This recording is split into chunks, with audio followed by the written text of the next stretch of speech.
guess the challenges that have been presented over the past 24 hours with moving players around. How's that impacted you guys, and how many have you had to move? Yeah, obviously it's been in line with the rest of the year. To be honest, it's been a bit challenging, but full credit goes to Brady and his staff for getting that really organised yesterday, and to our players, they're no fuss kind of group, so they get on with it pretty quickly. And we had 12 blokes had to move houses yesterday, and a couple with families, and that was done pretty smoothly, and all were taken care of yesterday. So yeah, it's been a bit challenging, but also the work that Braids has done behind the scenes has been exceptional. So it's been as smooth as possible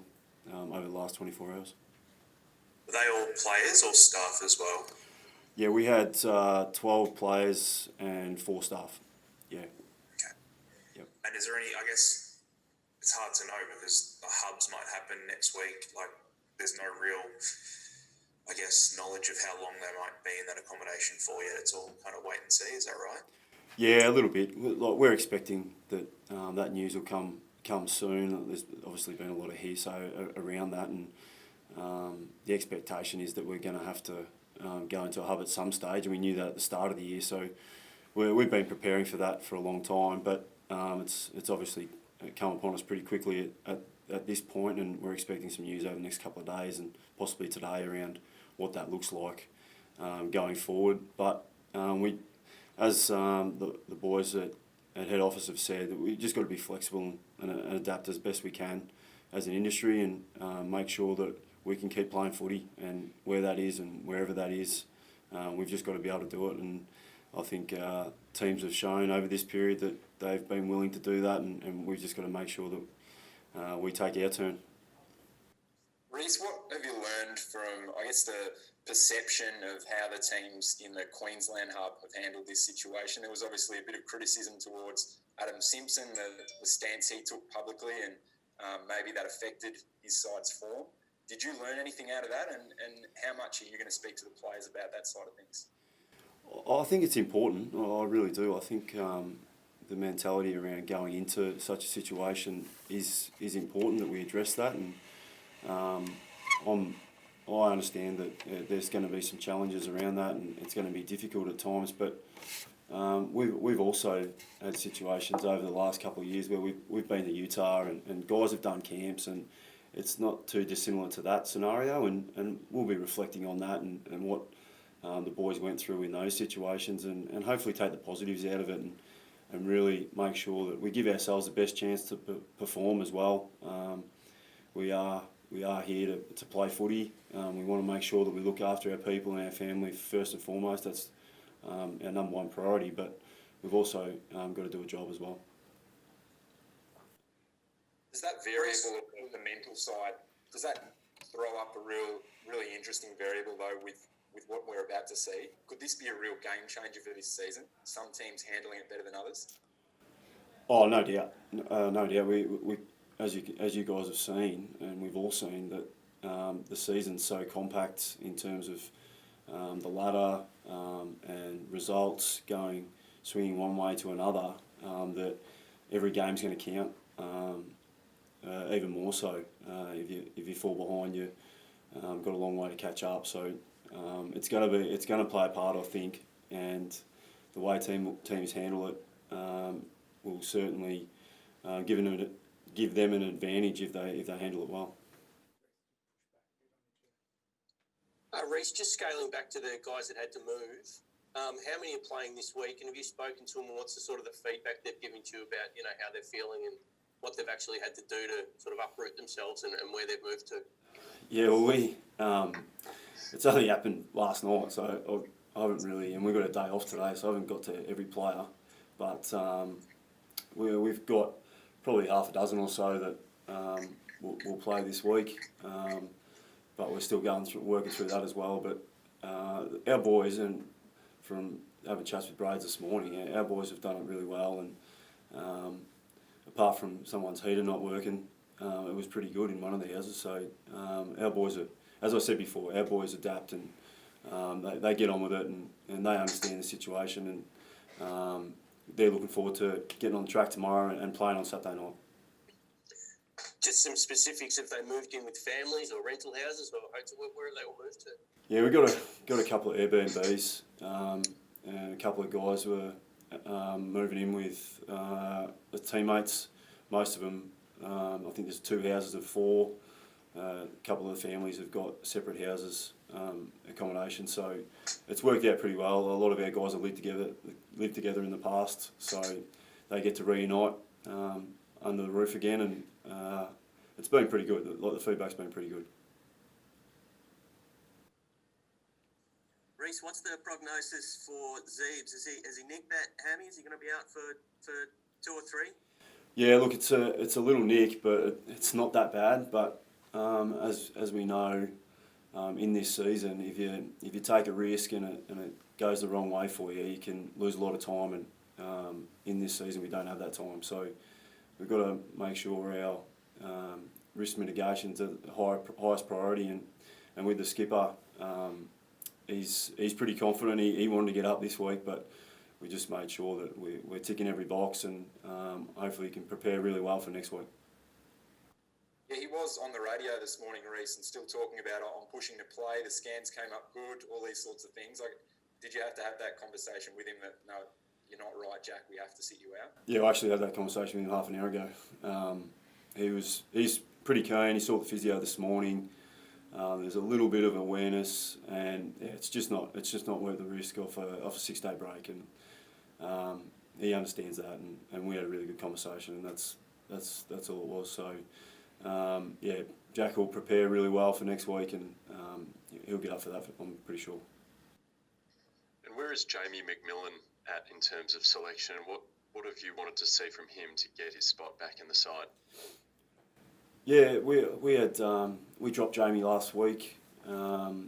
We just needed a bit more impact from him. There's a few conversations we had, and again, our boys are fantastic in terms of our communication, and we have an open, honest conversation about these things. And Jamie understands where he's at. He went back with a fantastic attitude at Port Melbourne against the Hawks on Sunday. Played some really good footy and put himself right back into contention again this week. So we've got some really tough decisions to make in regards to selection. Talking about that selection, Rhyce, obviously Majak made his return last week, and I imagine he got through okay. He's been a best 22 player in the past before all the issues he's had in the last sort of 12 to 18 months. Does he come straight in now that he's had that hit out? And what about young guys like your Will Walkers and Bailey Scotts, who played really well at the weekend? Yeah, Madge has had obviously a bit of a rough year or so, and we want to make sure we give him the best chance to find some form, and we thought he played some really good footy last week after tearing his pec only 3 or 4 weeks previous. So he's done a fantastic job to get to the position he is, but we also understand that he needs to be in form and confident before we give him a look, and he'll play another game this week in the scratchy and see how we go from there. But we want to make sure he's, as I said, he's confident and playing good footy. Do you feel like Cunners is getting on top of that back issue, Rhyce? Yeah, and it's really difficult to explain, but he's improving every day, and it's just one of those things that you think you can get away with it, and he comes out and trains, did a bit yesterday, and looked really good, and we want to give him the chance because he's a great player and he's one of our best players. So that it's a bit of a tricky one, but I'm certainly not apologising for giving him the chance to get up. And as Bray said, we'll name him this week, but there obviously is an asterisk around that, and we'll see how he goes tomorrow. But he seems in good spirits today, and he seems pretty confident they'll be able to do something tomorrow. But whether that's enough for Saturday, we'll just have to wait and see. Rhyce, and just on, I guess, last week you guys got going really late in the game. How have you approached it this week to try and, I guess, get that to happen earlier and play a more sustainable 4 quarters? Yeah, it's been a bit of a trend for us. We got going against the Swans in a similar situation of the game, and our last quarter was exceptional. And I think that that sustained effort over a long period of time is what we're looking for. We certainly did that against GWS and got a great result there. But as we know, if you fall asleep for a quarter or two, the game can get away from you, and it's really hard to claw back. And we just got to make sure we come out playing our brand of footy as early as possible. The Doggies are in good form. It's going to be a good matchup, and I'm looking forward to the game because our boys are pretty keen to get going and get going earlier. In terms of your brand, do you want to take more risks early? It seemed like that's one thing that really clearly changed later in the game. The players took more risks instead of just, I don't know, always kicking it up the line. Is that a real focus for you? Yeah, I don't know about always kicking up the line.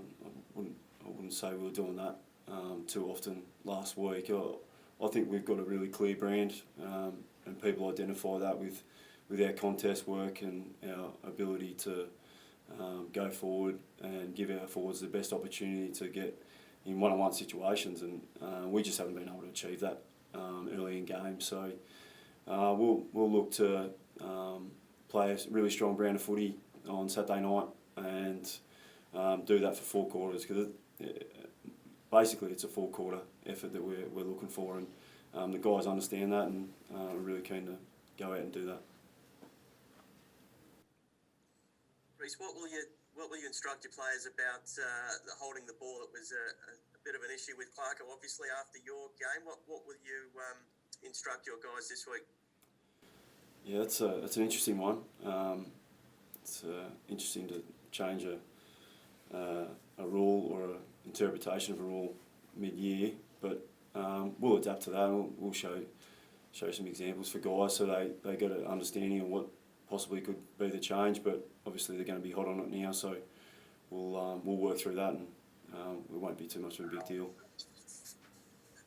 Rhyce, are you aware of any players or staff who they prefer not to go at this stage, or they all likely to go? You broke up a little bit, but I think I heard the question around whether the people or people in our organisation who won't go.